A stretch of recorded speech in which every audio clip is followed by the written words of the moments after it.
obvious naman yung sagot, di ba? Pro-Philippines tayo, Pilipino tayo, and hindi naman po tayo mag-OJT na. Again, hindi po yan ninakaw, pinaghirapan naman po yung ginagastos dito. At hindi po ganyan kalaki ang ginastos sa eleksyon at mga ads.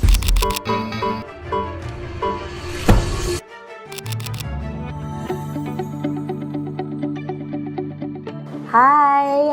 Ako po si Camille Villar, and today I'm going to be setting the record straight about the different feedbacks, comments, criticism that I've been seeing online. So at least maririnig nyo na yung mga sagot ko dito sa mga issues. Ma'am, pwede matanong, pro-Philippines o pro-China? Camille Villar's dodging of the Philippines-China issue is disappointing for a senatorial candidate. Voters deserve clear positions, not evasive answers. And Camille Villar is a traitor. Una sa lahat, hindi ko po narinig yung nag-interview sa akin. I was actually on my way to a rally, and actually pumapasok po, nagmamadali po ako, pumapasok po ako sa loob, tapos ang dami pong mga mababait na supporters, kaya sa kanila po ako nagte-thank you dahil nagbibigay sila ng lakas ng loob sa akin at nagre-ready po ako dun po sa speech na I was about to give. So talagang wala akong marinig at the time, and marami akong kasama. So sorry, hindi ko nga po napansin na natanong ako. And definitely, thank you is not my answer to that question. Tao lang po. Pero doon naman po sa tanong na whether you're pro-China or pro-Philippines, I believe obvious naman yung sagot, di ba? Pro-Philippines tayo, Pilipino tayo, at lahat ng gagawin natin ay para sa Pilipinas. Naniniwala ko na dapat ang Pilipinas ay palagi nating uunahin at lahat ng ginagawa natin ngayon ay para sa Pilipinas. So once and for all, that is my answer and will always be my answer. And sorry po, hindi ko po narinig yung nagtanong sa akin yan. So, pang ilang meme ko na yan. So, meme pa more. It's Camille Villar. Kung makakapasok kayo sa Magic 12, ipaglaban nyo naman po ang Pilipinas. Nagmamakaawa po ako sa inyo. Hindi nyo na po kailangan magmakaawa. Whether pumasok po tayo sa Magic 12 o hindi, araw-araw ng ating buhay ay syempre ipaglalaban natin ang Pilipinas, right? Whether you're in public service or not. And that will always be what we will espouse and fight for. Camille Villar is not ready to be a senator. Thank you does not cut it. And Susyang Camille, masyadong umambisyon na senador agad ang gusto. Yan yata ang mag-OJT kasama ni Seatmate sila, haha. I'm pro-BBM, but I don't like Camille Villar. Okay. So, initially, again, thank you is not my answer to the question, pero I understand. And for those who feel that I'm not ready, I believe you are entitled to your own opinion. I respect that. I hope that in time you see na this responsibility, even being in Congress, was not something that I took lightly. I worked in the private sector for more than 15 years bago po ako tumakbo para sa Kongreso dahil naniniwala ako na you need a certain degree of maturity and a certain degree of understanding of what you want to do. And it's the same as being a senator. The privilege of being able to serve as a senator is not something to be taken lightly. It is not easy. We endure a lot of hardship dahil we want to get our message across. Dahil mas marami tayong gustong tulungan. Yung 2 termino ko po bilang kongresista, nakita ko po yung mga pangangailangan ng ating mga kababayan at nakita ko po yung mga programa natin sa infrastruktura, yung social services natin na talagang nakakatulong at nakita ko yung mga services and programs that needs improvement. And that is where I want to help. I also think that may experience naman ako in the private sector running businesses. And one of the things that I really want to empower are business or mga negosyo.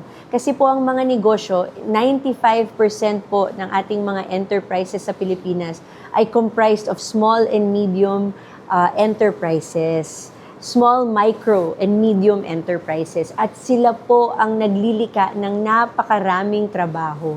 So naniniwala ako na dapat proteksyonan natin sila, dapat suportahan natin sila.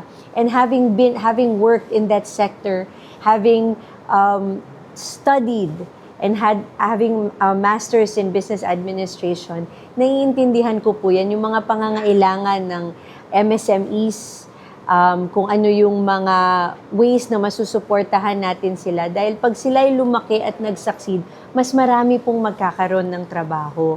So, naniniwala ako na yung experience po na yun is something that I can bring into the table.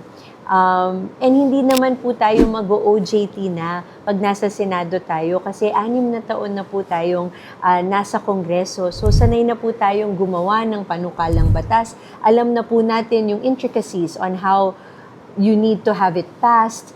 And then, babantayan natin. Alam niyo po, marami na po tayong magandang panukalang batas. Babantayan natin yung tamang implementasyon at yung efficiency niya kasi yun talagang makakatulong. I can't really stomach the audacity of some senatoriables. Camille Villar, ano nagawa niya sa House? Diyos ko naman. Yun nga, 2 terms naman ako bilang congresswoman. Nung 2 termino ko po naman, libo-libo ang naging scholars ko from Las Piñas. And I'm very happy na some of them have good jobs and have been able to help their family.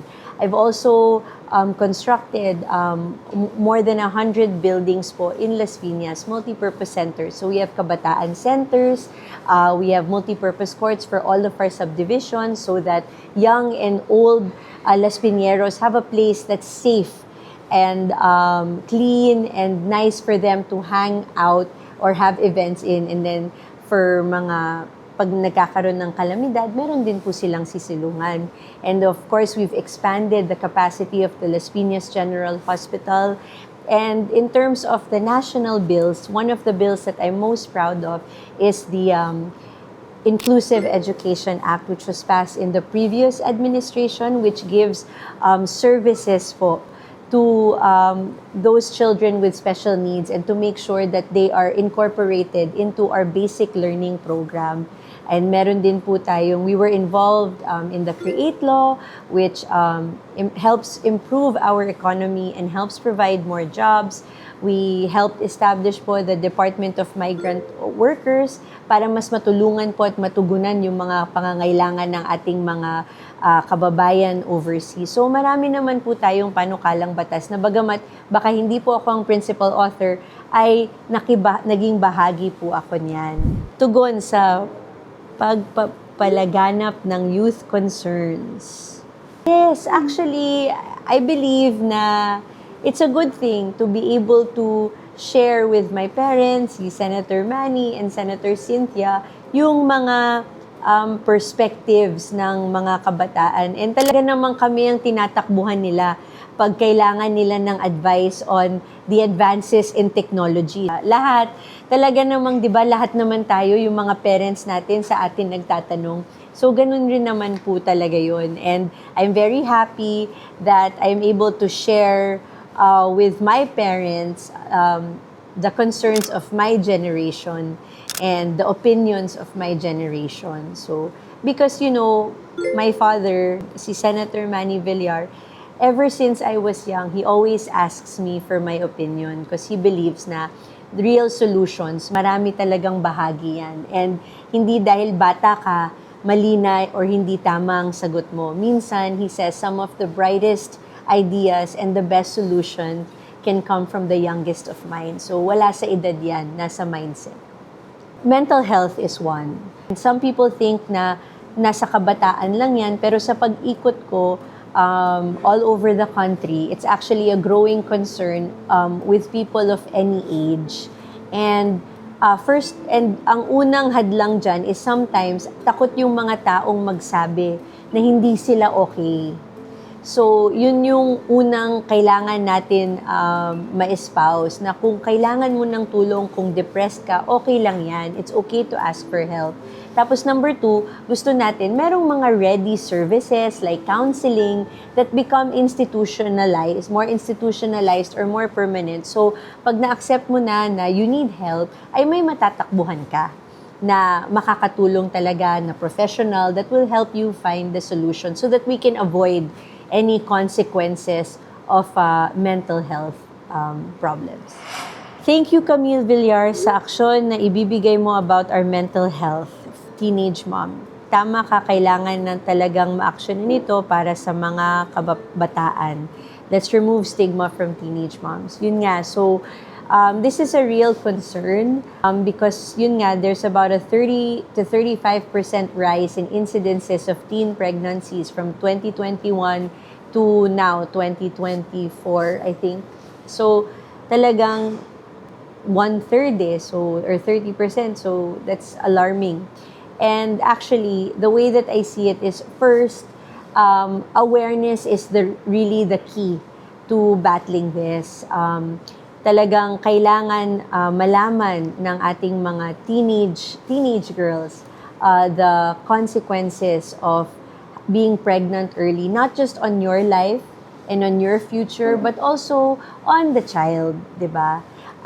Pero kung kung nangyari man yan, dapat siguraduhin din natin na maalagaan yung ina and yung anak niya. So we have to make sure that the services are also there for the teen moms to have a safe delivery, and that the kids, that their children are also taken care of if need be.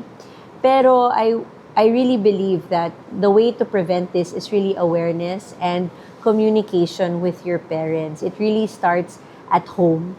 So if we are able to guide our children and communicate with them so that we always know where they are at, and so they know they can run to us for their problems, baka mas maituro natin or ma-warn natin sila about the effect of early teen pregnancies, and we can help them avoid it.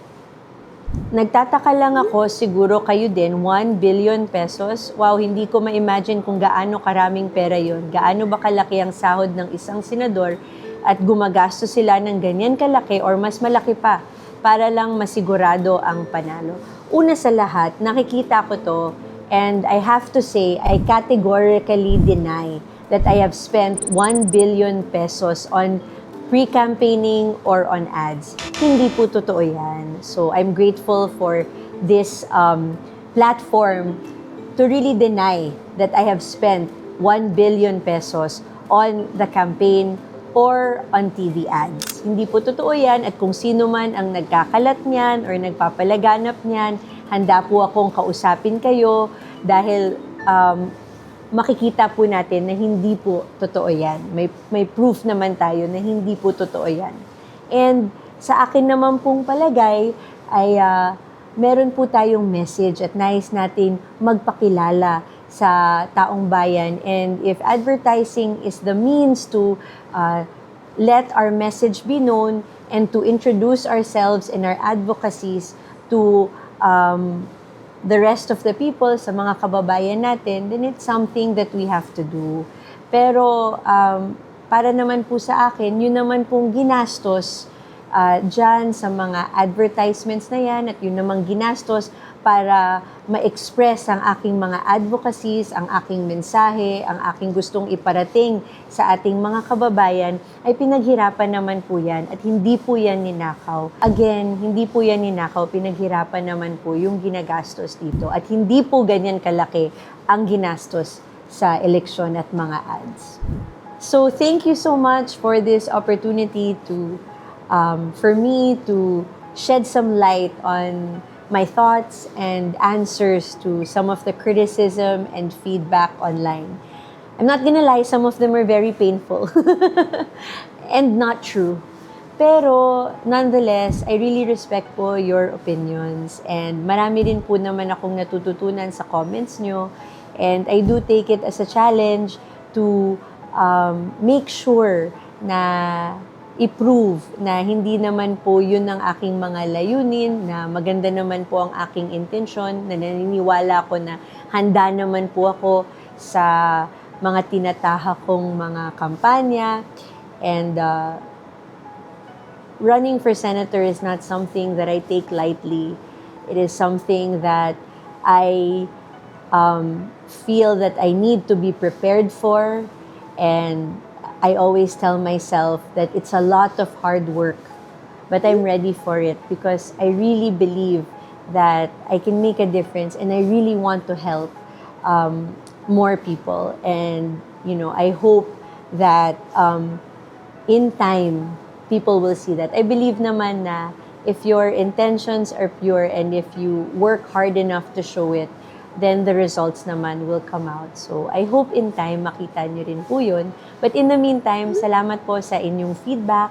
Salamat din po, higit sa lahat, dun sa mga sumusuporta. Dahil kayo po ang nagbibigay ng lakas ng loob sa akin at marami rin po akong natututunan sa inyo. So, thank you so much for being there and for the support and for the lessons that you've taught me. And I'm gonna bring that with me wherever I go. So, thank you. Ingat sa biyahe.